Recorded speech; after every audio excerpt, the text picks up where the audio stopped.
Hello and welcome to the road to Podamania. That's right, it's Opinions and Beer. It's Ed Ray and Adam. How you doing, Ed Ray?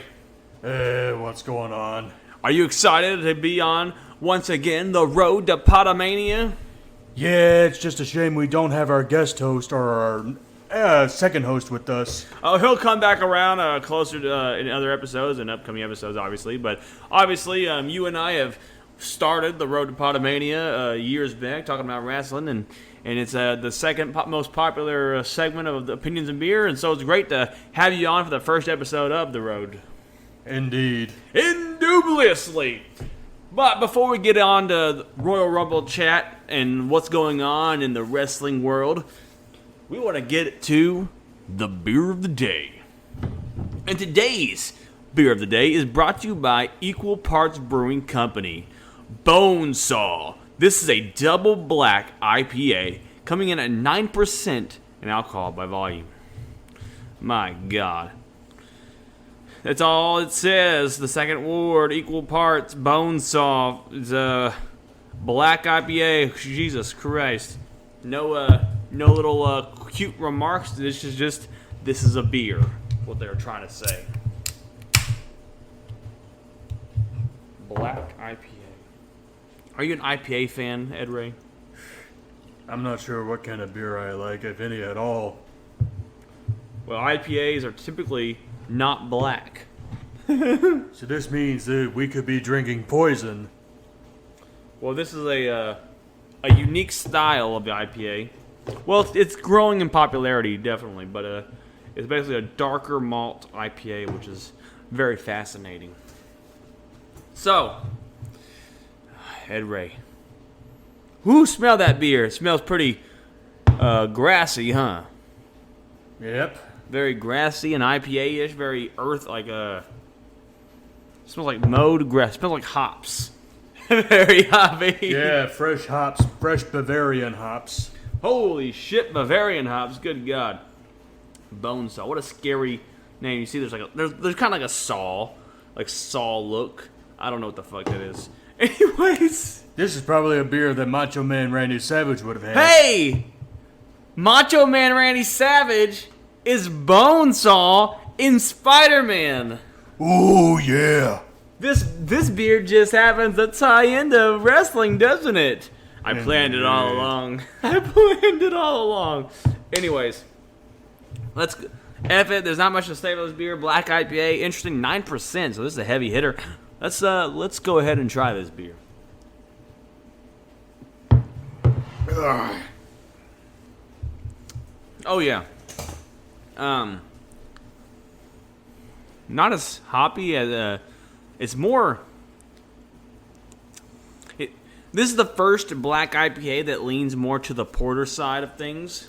It leans more to the to that roasted malt. So it's the hop profile isn't really there for me. Is it very hoppy and bitter to you? Well, I know it's very bitter, that's for sure. Oh, it's bitter to you? Mm-hmm. Oh, but it's like a good bitter. No? You know what it is? It's that dark roastiness, that coffee-like roastiness that's subduing the bitterness on my end. That makes me rather enjoy this beer. Holy shit, this is pretty good, Ed Ray. But however, when you get past the roastiness and it's all it really has going for it is the black IPA. That's it. This is a black IPA. But there's something just weird about it. It's like not roasty enough. It falls a little flat. I'll still give this one a high rating though. I'm gonna go ahead and give it an 8. I'll give this beer an 8 out of 10. Are you shocked, Ed Ray, by my rating? Yeah. Jesus, what would you rate this? A 4 out of 10. A 4 out of 10. Good God Almighty. I mean, this is first of all, it's 9%, and I don't taste the alcohol. I think Ed Ray thinks this bitter as shit, so something about this beer must just be different on our palates.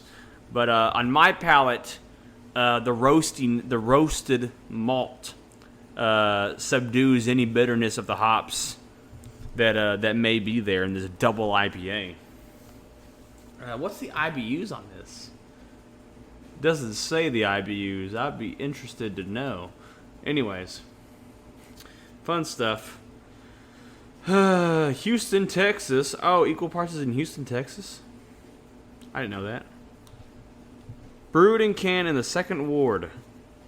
Where's the 2nd Ward at? Nothing? I really don't know. Oh my god. Anyways, moving on, Ed Ray. Road to Podamania time, wrestling time. Talking about the wrestling. First of all, we're a little bit late on this probably, but we're gonna go ahead and talk about it. The Royal Rumble.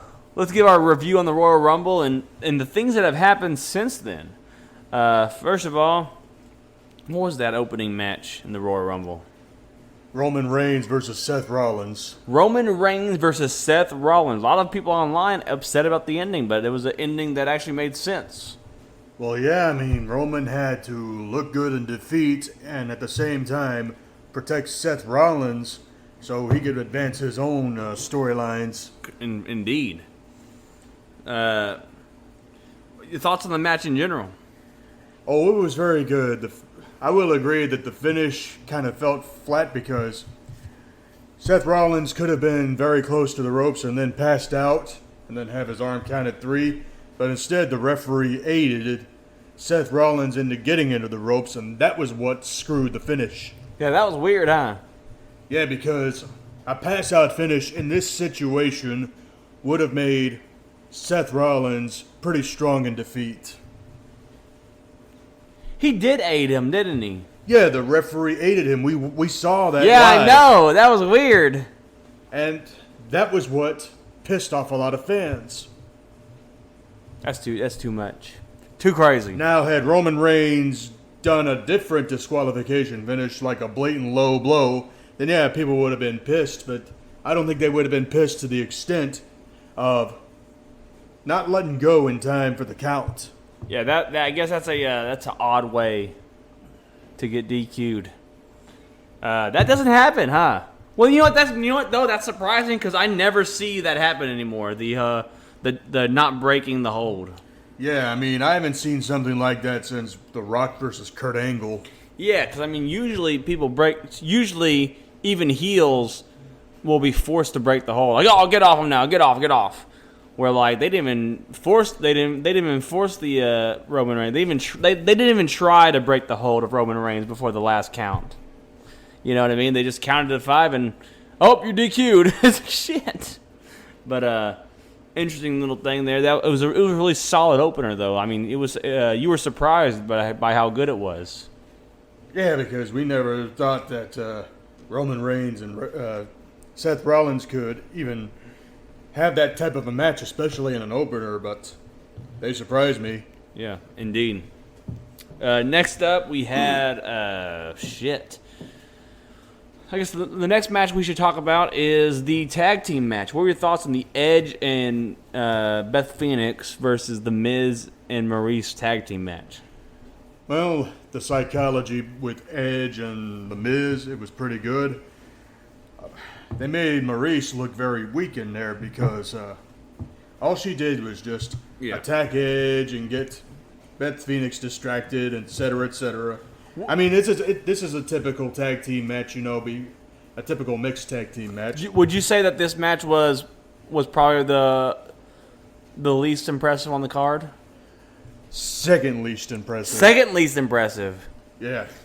Are you about to tell me that you thought Doudrop versus Becky Lynch was less impressive? It was less impressive mainly because of Becky Lynch. Oh, really? She didn't even try. But while watching it, you said you were surprised. I was surprised at some of the spots in the match, but not the match itself. And poor Doudrop, I think she was put in the title match a little too early. She wasn't ready. She wasn't seasoned enough to even qualify for the match. But Doudrop tried, but Becky Lynch didn't really care. Didn't care at all. Jesus Christ, Becky Lynch. So that continues on, and then I guess we can't really talk about it yet, but obviously We'll talk about it now. Ugh. The women's Royal Rumble may have been better than the men's. Oh, it definitely was. The women's Rumble seen a lot of crazy. Had the most surprises, the most surprise entrances out there. Leda came out, had a good showing. Even Mickie James from another company came out and holding the belt, was acknowledged as the TNA champion. For those of you that don't know, TNA is now Impact Wrestling. Oh, the Impact champion. And then there was Melina at the number 2 spot, which surprised me because we never thought Melina would return to WWE, considering her reputation back in the day. Yeah. Man, But my favorite surprise was Ivory. Oh, yes, like, you girls! You know, apparently Ivory produced the match. And the funny thing is, Ivory doesn't look like she's aged at all, and she's 60 years old. What's Ivory's finisher? Oh, I forgot. I mean, she hasn't had a proper match since 2006. Oh, really? So who she wrestled in 2006? Well, she must have wrestled, I think she wrestled Mickie James, but I know she wrestled Trish Stratus, and in the Attitude Era, she wrestled Leda. Oh, yeah. I mean, Ivory is an Attitude Era person, but I don't remember much about the end of her career, basically, because I didn't have access to wrestling much at the time. Yeah. She was in some tag team, huh? Yeah, I think she was, but what she's best remembered for is the faction known as the Right to Censor. That's what I meant, the Right to Censor. But Ivory had some pretty good singles runs in the Attitude and Ruthless Aggression era. Did she always have that gimmick? No, I mean, she had a typical gimmick in the Attitude Era where she looked pretty good, but she could still wrestle, she could still kick ass. But then she retired in 2005 or 2006, I can't remember. But hell, she looks great even in her 60s. Even in her 60s? Yeah, I mean, I was looking at some her winning the belt in the Attitude Era, and she looks the same just about. I don't know how Ivory keeps herself looking good, especially at age 60, but gotta give her props for that. Oh yeah, definite props for that.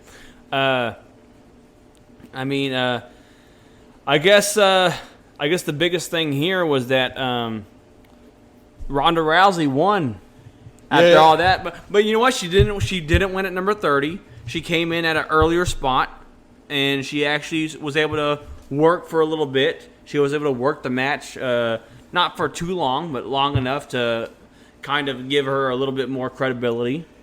Yeah, her psychology has improved, don't get me wrong, but due to the fact that she hasn't been in the ring for quite a while, her work rate is on a downslope right now, so she needs to start working better in her matches in order to make her matches more believable.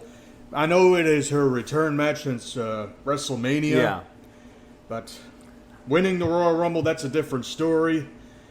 It was predictable. Yeah. But was it something that we wanted? I can't tell you that. Well, I think that's the one thing with Ronda Rousey is that she's pretty much coming back to wrestle, I think, right? Like, she's going to be actually, like, that's the difference between Ronda Rousey and Brock Lesnar, is that Ronda Rousey comes in and works Raw matches and SmackDown matches and shit. So, I think that's a good. I mean, it's good. The biggest thing coming out of that though is who's she gonna pick. This is an interesting scenario WWE has where the two champions right now are the people that were in the match with her when she lost her belt. So who does she pick? Yeah, that would be a very interesting. Who would you have her pick? I'd probably say Becky Lynch for revenge. Revenge?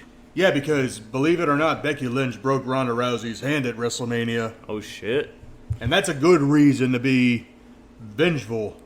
So do they do Becky Lynch this year and Charlotte Flair next year? Or do they do someone else next year? They probably would have to do Becky Lynch this year because the original match was supposed to be Ronda Rousey versus Becky Lynch at Survivor Series. And then Becky got injured thanks to that Samoan bitch named Nia Jax. And then it was supposed to be Ronda Rousey versus Becky Lynch at WrestleMania, and then Charlotte politicked her way into the match. So eventually they gotta have that one-on-one match. And I think this year should be the time to have that one-on-one. Does it close one of the nights? It could close night one. Night one. Another match that happened was Brock Lesnar versus Bobby Lashley. This was a very watered-down match that we were expecting. We were expecting much more intensity than what we saw. I mean, it was a very intense match, don't get me wrong, but we were expecting to see more grapple holds, some ground and pound moves, basically some mixed martial arts bullcrap. Oh, yeah. But it didn't happen. It ended up, after the lockup, it ended up turning into a typical Brock Lesnar match. But what was interesting was that Bobby Lashley was able to German suplex Brock Lesnar a few times, and that's pretty cool. Yeah, and then Brock Lesnar ended up dodging the railing. Yeah. When Bobby Lashley was going to go for a spear. Yeah. And then we had a throwback, an F5 spot throwback to Brock Lesnar versus Eddie Guerrero in 2004, where Brock Lesnar F5'd Eddie Guerrero onto the referee. Yeah. We ended up seeing this again with Brock Lesnar versus Bobby Lashley, with Bobby Lashley knocking out the referee. Yes. And then the interesting finish came about. Yes, where Roman Reigns shows up, knocks him out with the belt, knocks out Brock Lesnar with the belt, and then seemingly takes Paul Heyman with him. Yeah, so Paul Heyman is now a traitor. He is a two-faced moron. He's been a two-faced moron. And now Bobby Lashley's credibility has gone sky high because he defeated Brock Lesnar. So now Bobby Lashley has a little more star power. Yes. Which brings us to the interesting Men's Royal Rumble. You know what's crazy about the Men's Royal Rumble? That most of it was boring. But that the highlights of the match were Johnny Knoxville and Bad Bunny. Yeah, no, more Bad Bunny than Johnny Knoxville, I guess. But yeah, the irony is that you have a celebrity from Jackass and a celebrity rapper taking some epic bumps. more epic bumps than the wrestlers themselves. And that's why... And doing more stuff. Like, Bad Bunny did more physical things in the match than anyone else. And you wonder why Bad Bunny got over at WrestleMania. It was because he took bumps and he made the match incredible. He made the match more believable than a lot of people expected. He even silenced the critics at WrestleMania when he took those sick bumps. Yes. The match was interesting. And then Shane McMahon comes out, eliminates Kevin Owens. And we will discuss this. Yeah, we will. But we're gonna finish this. We're gonna finish this review first. Yes, he comes out, eliminates Kevin Owens. Looks oddly strong against everybody. Like when Shane McMahon came out, I'll be honest with you, Shane McMahon in the Rumble was probably the most awkward of all the stuff. It looked awkward. He was just kind of punching people. At one point he refused to go over. You could see he like purposely didn't go over, and he's like, "Oh no, I need 2 clotheslines to go over the rope." I don't know. He just you could see that he no-sold one clothesline, then had to get another one to go over. I can't remember who it was. It was like Brock Lesnar. He was like, "Oh yeah, I'm gonna no-sell this fucking clothesline by Brock Lesnar or some shit." Brock Lesnar comes in at number 30, eliminates fucking everybody. There comes a point where is it going to be this Drew McIntyre, Brock Lesnar situation again like last year? And then Drew McIntyre gets sent over the ropes. Apparently there was going to be a different spot. There was some different spots planned, but the Kofi Kingston incident changed the finish of the match. Yeah, the problem was that Kofi Kingston was on the top rope, and he was not supposed to get out of the ring as early as he did. And, of course, when he went to that railing, you could hear the impact of him hitting the railing. Yeah. And it made it impossible for him to clutch on there, and that was why Kofi Kingston botched, because the impact affected his ribs, and that made it impossible for him to stay on the railing. Yeah, apparently him and Big E were gonna have some spots, and the whole finish was gonna be different. Apparently, where it might have been Brock Lesnar versus the New Day, Brock Lesnar was gonna win the whole time, but the last competitors were apparently gonna be different. Yeah, this men's Royal Rumble was very controversial for several reasons. And we found out that Shane McMahon was the producer of the Rumble.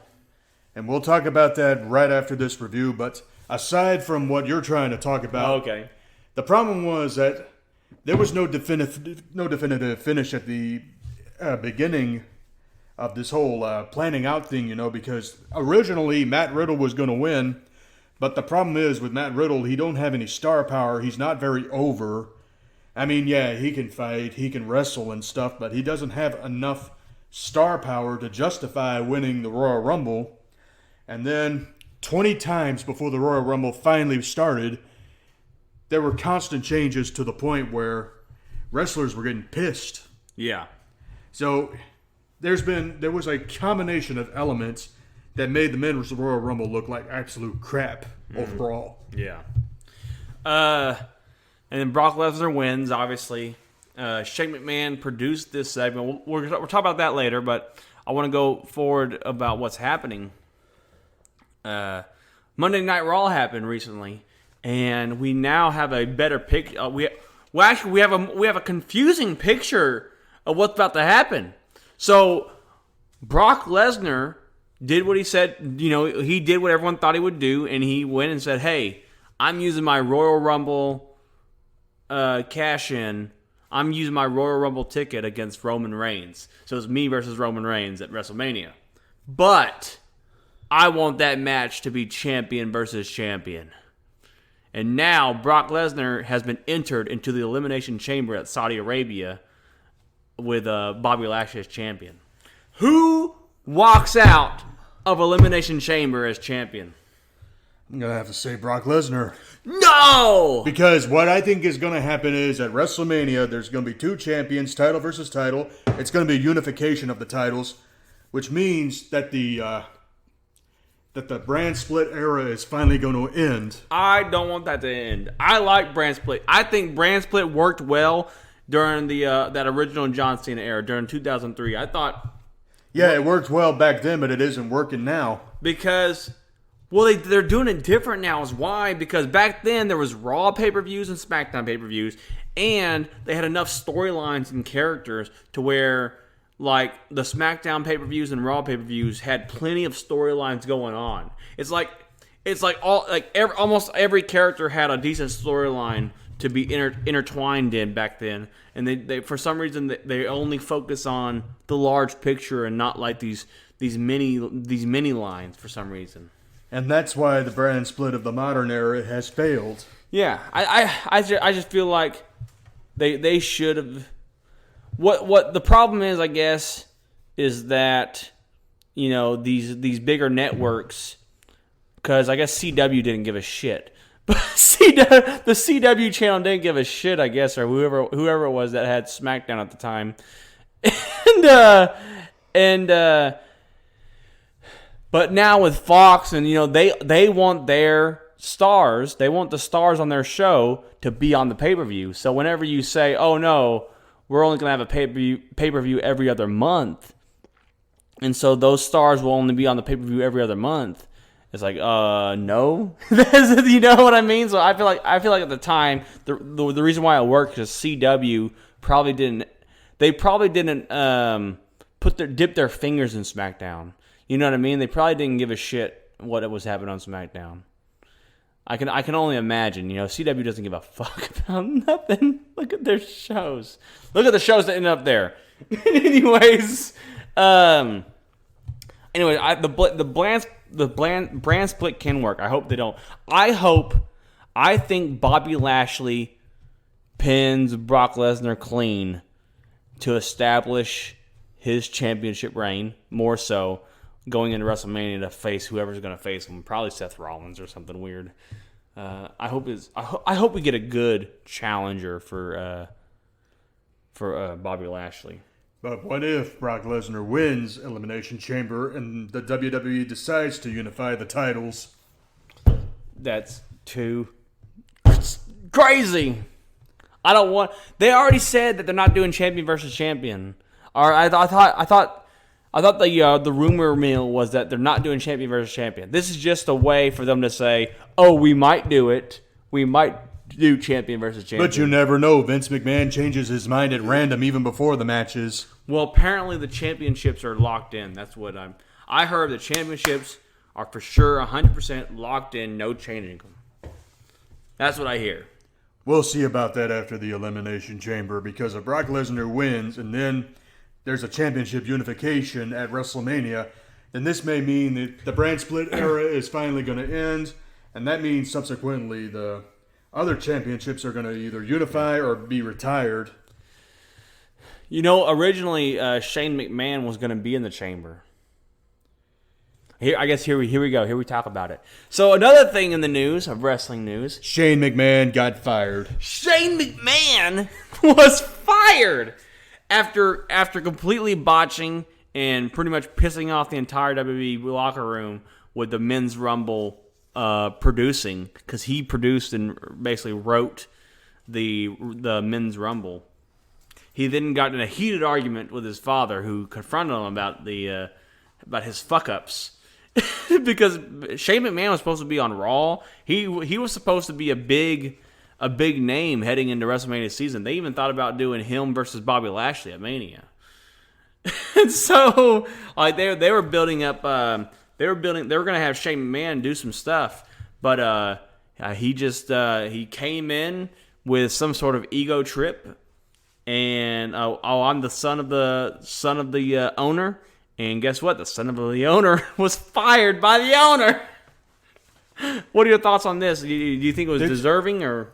Well, yeah, I mean, Shane McMahon did deserve it. And then there's another part of the story that Shane McMahon was getting frustrated at Vince for constantly changing the Royal Rumble prior to the match because, like I said, storylines and other stuff were being changed 20 times before the match finally began. And I think a part of Shane McMahon's frustration was that aside from the ego trip and messing up the match entirely, he just had enough of Vince McMahon constantly changing stories instead of sticking to the story that would have made the most sense. So finally he told his dad, "Screw you, this company's worthless." And then Vince McMahon yelled, "You're fired!" Did it go down like that? You're fired! But you know what? With Shane out of the company, that's actually good for Shane McMahon because he could always start another business and make some money. Yeah. Shane McMahon's sent home after all this debacles. I just don't know, man. I just don't know what's going to happen with WrestleMania. We're on the road to WrestleMania, and it's getting pretty intense. Is that the only match booked for Saudi right now? Is that who's all in that match? Well, let's see. We know that Brock Lesnar and Bobby Lashley are going to be in the Elimination Chamber in Jeddah, Saudi Arabia. It is Saudi Arabia. So they may want him to win. Let's see. Matches. 2 matches. Holy shit. All right, so the first match confirmed is Bobby Lashley versus Brock Lesnar versus Seth Rollins versus Austin Theory versus Riddle versus AJ. Riddle might win. Well, we don't know, because if Riddle and Brock Lesnar do face each other, it could either be Brock Lesnar dominating him or we could finally get an MMA match. So I hear that they wanted to do Riddle versus Orton. Can you see Bobby Lashley? No, that match. Brock Lesnar's not winning.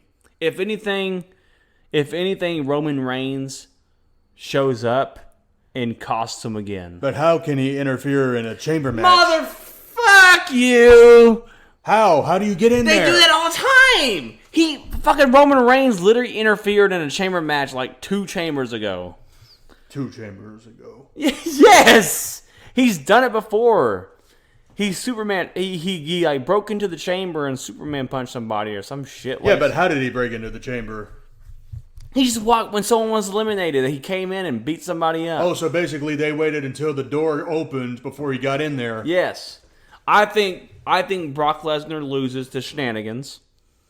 I think Riddle does really well, and I think we get Bobby Lashley versus. No. The match is going to be a multi-man mania. It has to be. There's too many people. I think the Mania match is going to be Bobby Lashley.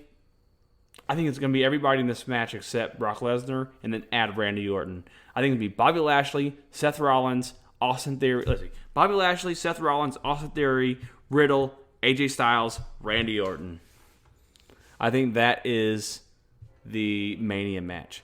Unless Seth Rollins and Kevin Owens officially form a tag team and fight for the tag belts. But this is an unpredictable situation we're facing. It is unpredictable. Then again, they want to do AJ Styles versus Austin Theory at Mania probably. So that's another Too bad thing. that won't be the main event. So maybe we'll get, if Seth Rollins teams up with Kevin Owens, then we'll have Bobby Lashley versus Riddle versus Orton. Versus Omos. I don't know. We don't know what's going to happen to Omos. No, Omos might go in and win the Andre the Giant Rumble or some shit. Yeah. Next up, the second match that's confirmed for the Saudi Arabia Elimination Chamber pay-per-view is Becky Lynch versus Leda. This could be a very good match. For the Raw Women's Championship. Holy shit, what if Leda wins and then Ronda Rousey challenges Leda? It ain't going to work. Holy shit. That would be epic. And this is going to be This is going to be a passing of the torch match. Well, no, I hear that they want to save Becky Lynch and Ronda for Hollywood whenever Roman fights The Rock. If they go through with it.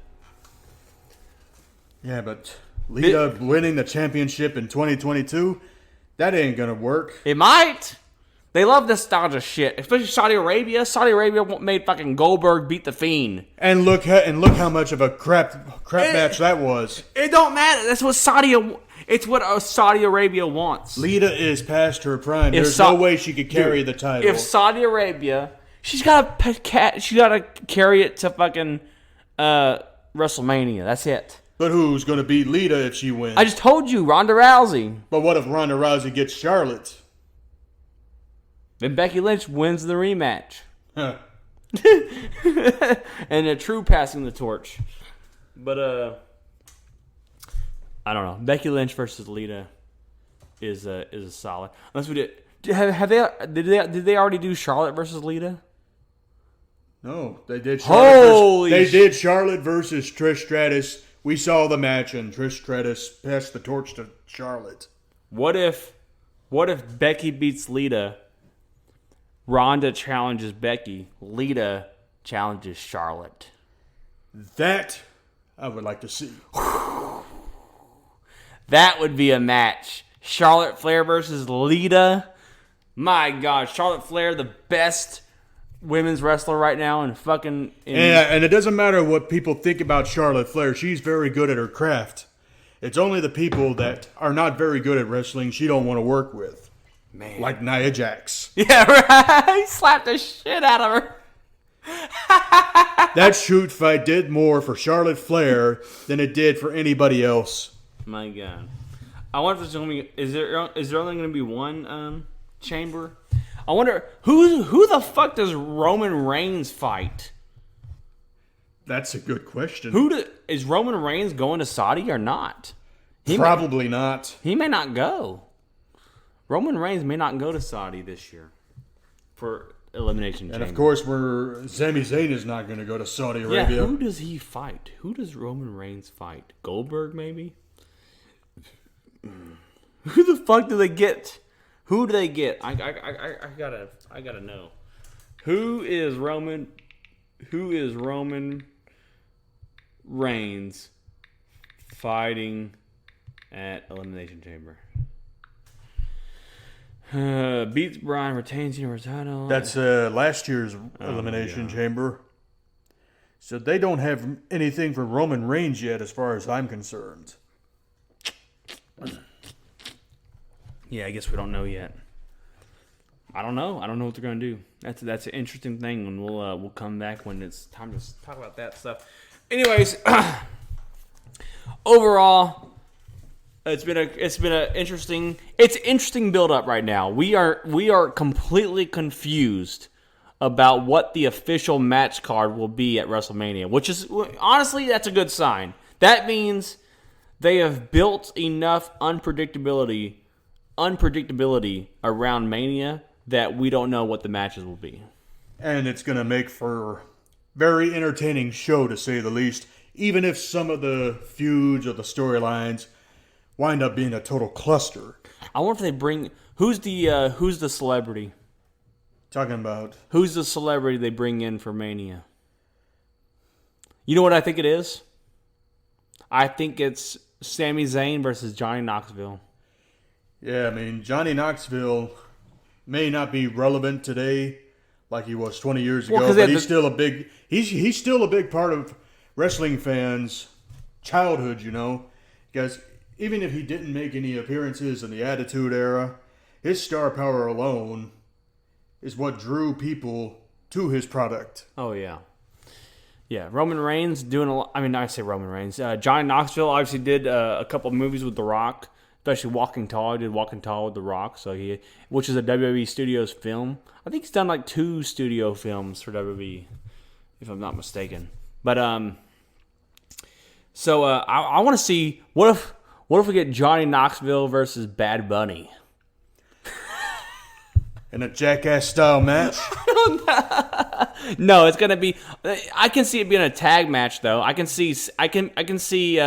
What if it's Bad Bunny and Johnny Knoxville versus Sami Zayn and question mark? Yeah, well. Logan Paul, maybe. No, I don't know. If they're going to have Logan Paul versus Johnny Knoxville and Bad Bunny, they might as well make it a no-holds-barred. Here's an interesting take, and I may bring this up in the future with when we have Vincent Von Crow on. I want to get your take on this. Ed Ray. I've been thinking a lot about this, about how all the rumors about Vince McMahon selling the company, how they may sell the company to Disney, and all this kind of stuff. It's not a family company anymore.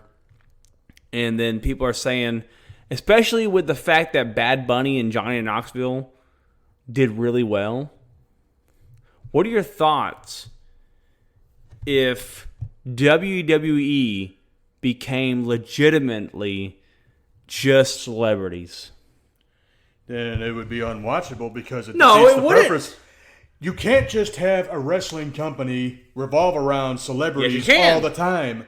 You got to have a wrestling company that focuses on good storylines, good characters, and good matches. Yes. You can't just have celebrities. You got to have everything to make it work. You can book celebrities for storylines. You can have them do storylines, and they're actors, so they're better at acting than fucking wrestlers. Yeah, but if you book celebrities in every single pay-per-view or every single match, then what is the purpose of having a wrestling event?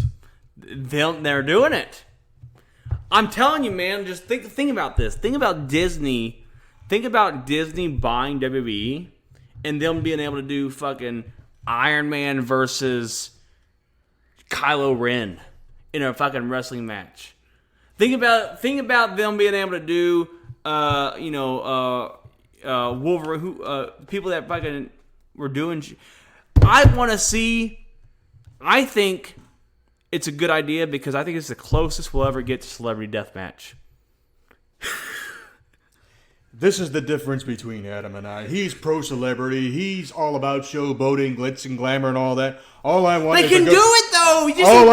All I want is a good storyline, wrestlers that have good psychology. They do, and get the crowd engaged into the wrestling. Because you just said Bad Bunny proved the critics wrong about fucking he entertainers. Did. But do I want to see him wrestle full time? No, I don't.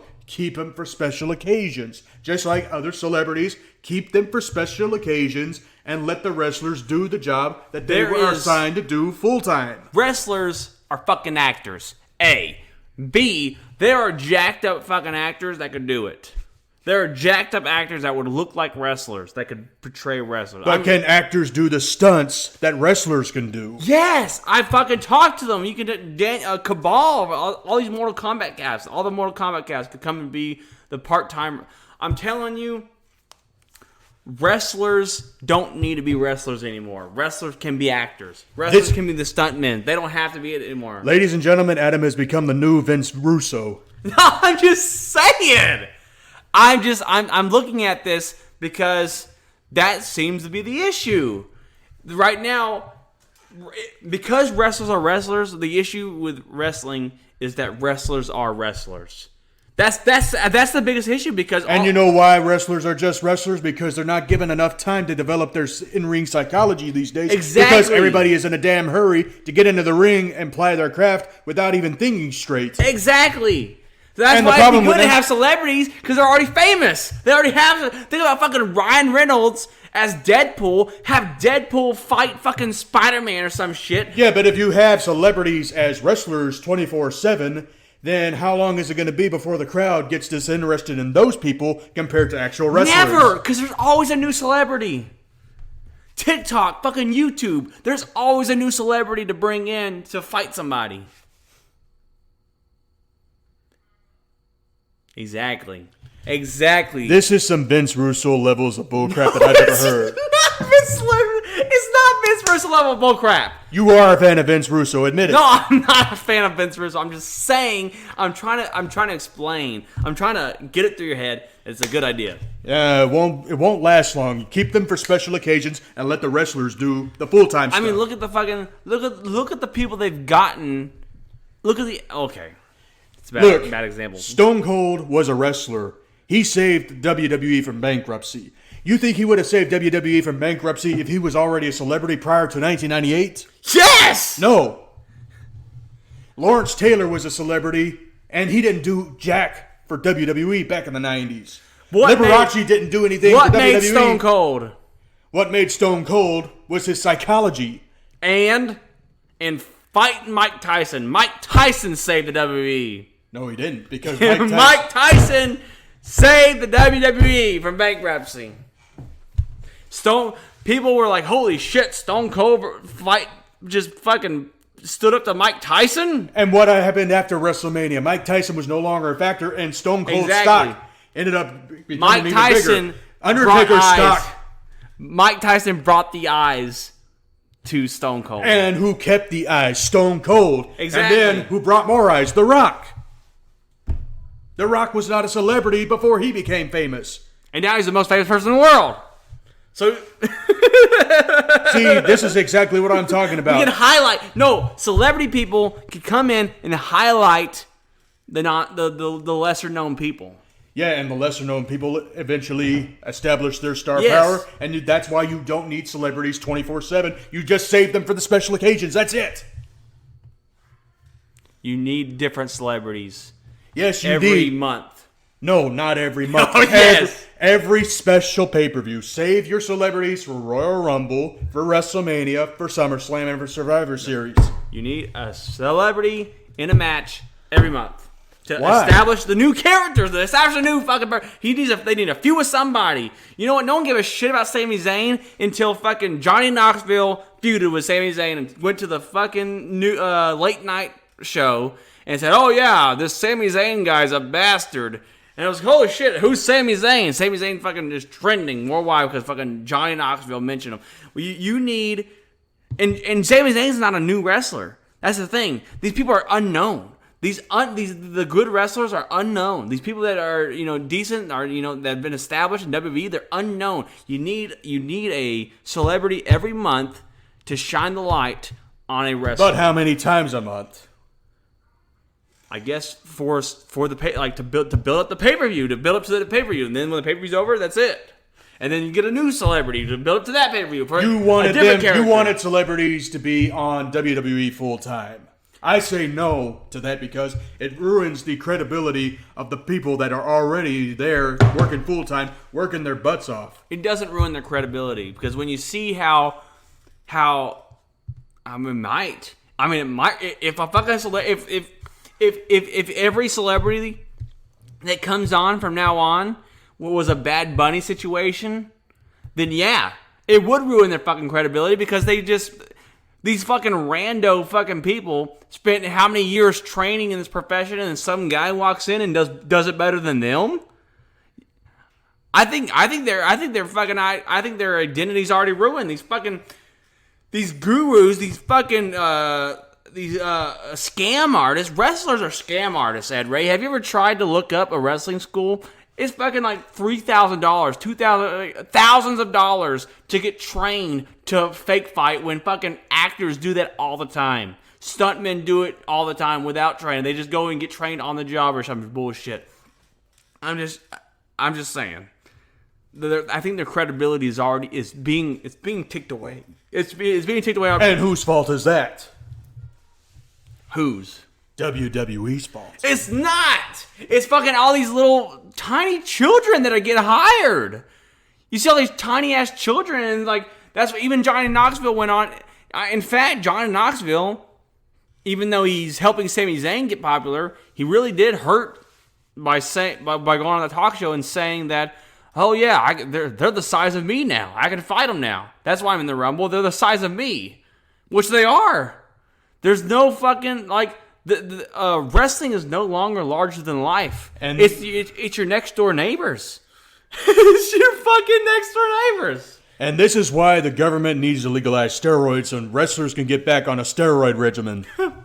Did you see that apparently Undertaker took steroids? Yeah, he admitted it, I'm glad he took steroids at the peak of his popularity. He admitted it on the Rogan. He was never huge though. He was never like a giant guy. He was over 300 pounds. I know, but he wasn't like fucking Hulk Hogan size. Hogan was a combination of steroids and beer. Beer? Yeah, that's why he had that beer belly. Oh my god! During his whole wrestling career.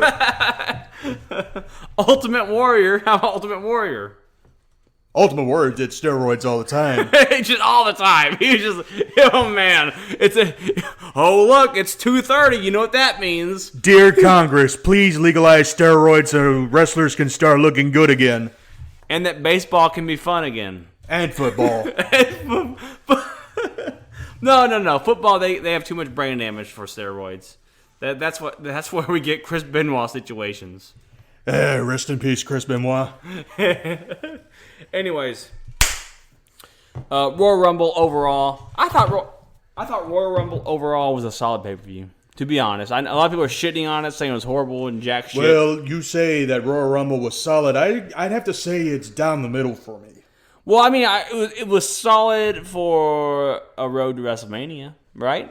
I mean, it's built an interesting road to WrestleMania because we're not sure where it will go.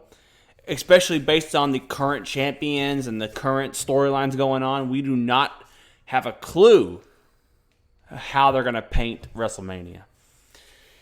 And that makes Royal Rumble a success in my book.